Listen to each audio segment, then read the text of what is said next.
Great, good morning everyone. Hari ini saya diingatkan oleh perkataan begini. Understanding God's love and patience. Memahami kasih dan kesabaran Tuhan. Ya, Tuhan itu panjang sabar ya. Teman-teman, mari jujur hari ini. Kalau Tuhan memperlakukan kita sekeras cara kita memperlakukan Dia, mungkin tidak satu pun dari kita masih bernafas sampai hari ini. Masalahnya banyak orang Kristen yang salah paham tentang kasih Tuhan. Mereka pikir kasih Tuhan itu berarti Tuhan selalu memaklumi, selalu mengerti, Tuhan tidak pernah marah, Tuhan tidak pernah menghukum. Itu bukan kasih, teman-teman. Itu khayalan rohani. Mimpi itu artinya. Kasih Tuhan itu dalam, besar dan panjang sabar. Tapi bukan berarti Tuhan bisa dipermainkan. Teman-teman, dalam kitab Hosea pasal 11 ya, Tuhan sedang berbicara tentang umat Israel ya. Semua tahu cerita ini ya. Umat Israel adalah umat pilihan, umat perjanjian, umat yang sudah mengalami mujizat Tuhan.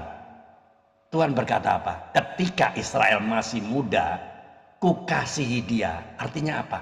Sejak awal Tuhan mengasuh, membimbing, dan memelihara mereka. Tapi apa respon umat Israel?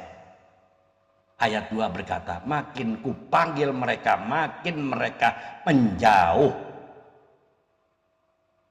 Saudara, teman-teman, dengar baik-baik.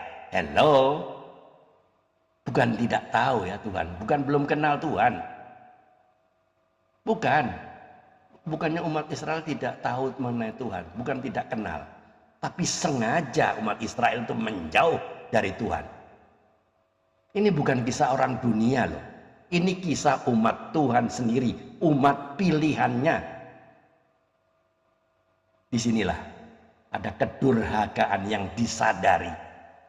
Israel tahu mana yang benar. Mereka tahu hukum Tuhan. Bukan dia nggak tahu, dia tahu. Mereka tahu siapa Allah yang sejati. Tapi mereka memilih berhala. Mereka memilih jalannya sendiri, mereka memilih kenyamanan dan kenikmatan, dan yang paling menyakitkan hati Tuhan adalah ini. Semakin dipanggil, semakin menjauh. Teman-teman, ini sangat relevan dengan kejadian apa yang kita alami hari-hari ini ya. Firman ada, ibadah ada. Bukan nggak ada. Renungan, oh banyak. Setiap pagi ada renungan bertebaran di grup-grup WA. Tapi hati menjauh. Tuhan dipanggil hanya saat sedang susah, sedang kepepet, dan ditinggal saat hidup nyaman. Hati Tuhan itu terluka, teman-teman.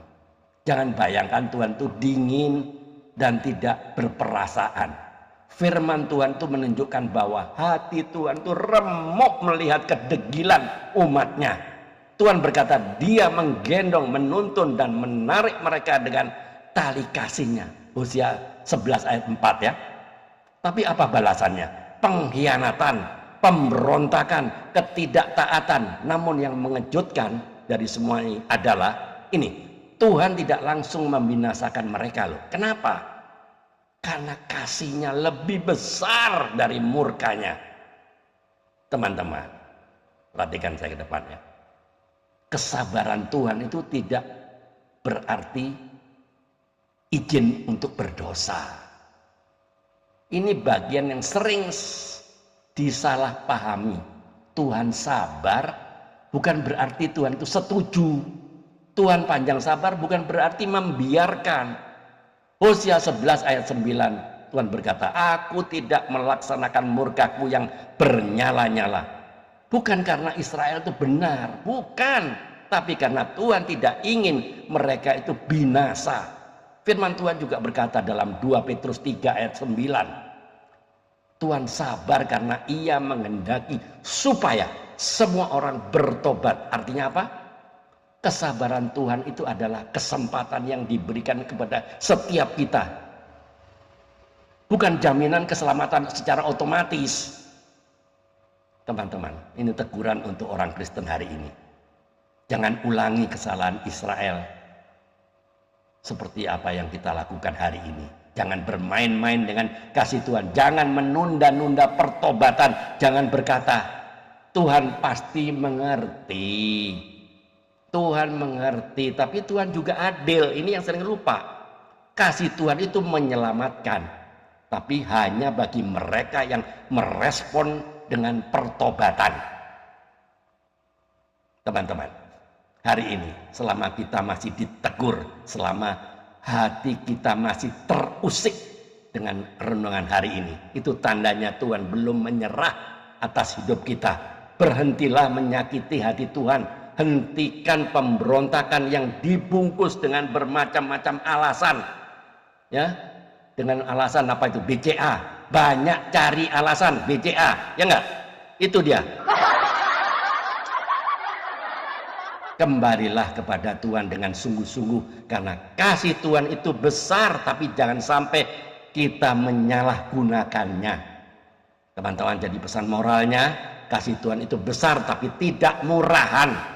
Kesabaran Tuhan bukan izin untuk terus memberontak, melainkan kesempatan untuk bertobat. Semakin sering Tuhan memanggil, semakin besar tanggung jawab kita untuk meresponnya. Mengabaikan panggilan Tuhan secara sadar adalah bentuk kedegilan rohani. Jangan salah tafsir kesabaran Tuhan sebagai kelemahan Tuhan. Tuhan sabar karena mengasihi, tapi Dia tetap Allah yang adil dan kudus. Kasih yang tidak direspon dengan pertobatan akan berubah menjadi kesaksian yang memberatkan. Umat Israel tahu Tuhan, tapi tetap memilih berhala-berhala. Itu pelajaran keras bagi gereja-gereja hari ini, termasuk untuk kita juga. Teman-teman, closing statementnya, jika hari ini hati kita masih ditegur, itu berarti Tuhan belum menyerah atas hidup kita. Jangan bangga dengan pengetahuan firman. Jangan bangga dengan pengetahuan banyak ayat yang kita hafal. Jika hidup kita terus menyakiti hati Tuhan, kasih Tuhan bukan alasan untuk santai dalam dosa, tapi panggilan untuk hidup dalam pertobatan yang sungguh-sungguh selagi masih ada waktu. Kembalilah kepada Tuhan, karena ketika kesabaran Tuhan selesai, yang tersisa hanyalah keadilannya. Teman-teman, tolong jawab pertanyaan saya. Tolong jawab jujur dan renungkan jawaban Anda masing-masing. 1. Apakah Anda sedang hidup dalam kasih Tuhan atau sedang menyalahgunakan kesabaran Tuhan? 2. Panggilan Tuhan apa yang selama ini Anda dengar, tapi sengaja Anda abaikan? Tolong jawab, renungkan masing-masing jawaban Anda. Masing-masing secara jujur ya. God's patience is not approval, but an invitation to repentance. Kesabaran Tuhan bukan persetujuan, melainkan undangan untuk bertobat. Delayed repentance does not cancel judgment. It only postpone it. Pertobatan yang ditunda tidak membatalkan penghakiman, hanya menundanya. Itu, teman-teman, jika Anda mendapat teguran seperti ini, kembalilah ke jalan. Mari kita tunduk kepala, kita berdoa. Tuhan, kami mengaku sering menyakiti hati-Mu dan menyalahgunakan kesabaran-Mu. Ampuni kami, lunakkan hati kami yang keras, dan kembalikan kami kepada jalan-jalan-Mu. Ajari kami untuk menghargai kasih-Mu dengan hidup yang taat. Di dalam nama Tuhan Yesus Kristus, kami berdoa dan mengucap syukur. Amin. Teman-teman, jika konten video ini, konten YouTube ini menegur Anda dan memberkati Anda. Silakan dibagikan, di-share kepada teman-teman yang lain, komunitas yang lain, agar banyak orang yang diberkati, agar banyak orang yang mengerti kasih Tuhan. Oke, keep on fire, keep on moving. Tiada hari tanpa bersaksi tentang Kristus, tiada hari tanpa memenangkan jiwa. Save the lost at any cost. Selamatkan yang terhilang berapapun harganya. Padi sudah menguling. Tapi pekerja sedikit kitalah yang harus menjadi pekerja-pekerjanya. Ayo mikir. Tuhan Yesus berkati. Amin.